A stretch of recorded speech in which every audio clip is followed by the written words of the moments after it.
House price, $11,900. In 1960, that wasn't the cost of a renovated kitchen or a down payment on a studio apartment. It was the total price for a brand new, three-bedroom suburban home with a front porch and a backyard. To put that in perspective, the average worker earned about $5,000 a year. That means a house, the ultimate symbol of stability, cost roughly 2 years of gross income. You didn't need a massive inheritance, a tech bro salary, or a 40-year mortgage that turns you into a debt slave for your entire adult life. You just needed a steady job and a local bank manager who knew your name. These weren't flimsy prefabs either. They were solid ranch-style homes built during the golden age of American construction. There was no bidding war against faceless investment firms or hedge funds buying up entire neighborhoods to turn them into permanent rentals. If you had the money, you bought the house. It was a simple exchange of labor for shelter. Today, the same house in the same neighborhood likely costs $400,000, while the median income hasn't even come close to keeping the pace. We've reached a point where the down payment alone is higher than the entire purchase price our grandparents paid. It's a strange irony that as our houses got smarter, our ability to actually own them got a lot dumber. College, free or cheap? In the mid-20th century, higher education was an elevator, not an anchor. If you wanted to be an engineer, a teacher, or a lawyer, the barrier wasn't a $100,000 loan that follows you to the grave. At many state universities, tuition was virtually non-existent, or so low that it felt like an afterthought. You could literally pay for your entire year of college by working a part-time job at a local diner over the summer. There was no student debt crisis because there was no need for the debt in the first place. You graduated with a degree in one hand and a clean financial slate in the other. The goal of the university back then was to produce a skilled workforce to grow the economy, not to function as a high-interest lending institution with a campus attached. You didn't have to spend your first 10 years of employment just paying back the interest on the privilege of learning how to work. Today, we've flipped the script. We tell 18-year-olds to sign their lives away for a piece of paper that might, just might, get them an entry-level job that pays less than the monthly interest on the loan. In 1960, a degree was a shortcut to the middle class. Today, for many, it's the very thing keeping them out of it. It's almost a joke when you look at the math. We are told we are richer because we have smartphones and streaming services, but those are cheap distractions compared to the things that actually matter: a roof over your head and an education that doesn't cost your future. We traded the foundation of the middle class for high-definition screens and faster delivery times. We have more stuff, but we own less of our lives. But to understand how a single man could afford all of this while supporting a family of 4, we have to look at the math of the household itself, and that's where the dream starts to look like a different planet entirely. Household. 1 salary.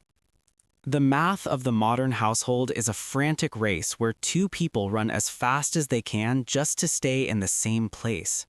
In 1960, the middle class ran a different race. The standard wasn't 2 high-stress corporate careers, it was 1.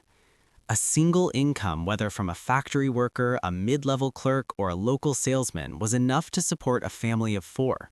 That one paycheck covered the mortgage, filled the fridge with real food, paid for the station wagon, and still left enough for a 2-week summer vacation by the lake. This wasn't a luxury for the elite, it was the baseline for the American dream.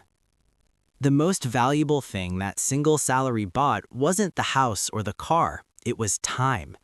Because one parent was earning the living, the other was often managing the home, the community, and the children. There was no childcare crisis because childcare wasn't an outsourced industry that cost half your take-home pay. You didn't have to calculate if it was worth it to go to work after paying for a nanny and a second commute. Today, we're told we're more productive and more liberated, but the reality is that it now takes 2 full-time salaries to buy the same lifestyle that one used to provide.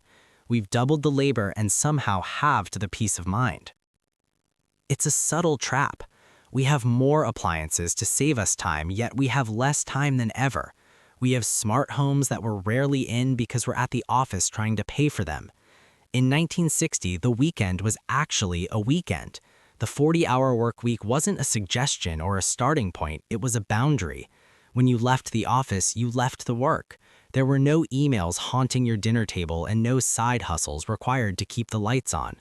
The single income provided a foundation of stability that allowed a family to actually be a family, rather than a co-managed small business struggling to balance the books. Credit score doesn't exist. If you went back to 1960 and asked a man for his credit score, he'd look at you like you were speaking a foreign language. The FICO score, the three-digit number that currently dictates whether you can rent an apartment, buy a car, or even get a job, wasn't invented until 1989. For the majority of the 20th century, the middle class lived in a world without a digital shadow following their every financial move. If you wanted to buy something, you used layaway or you saved the cash. Consumption was tied to reality, not to a revolving door of high-interest plastic.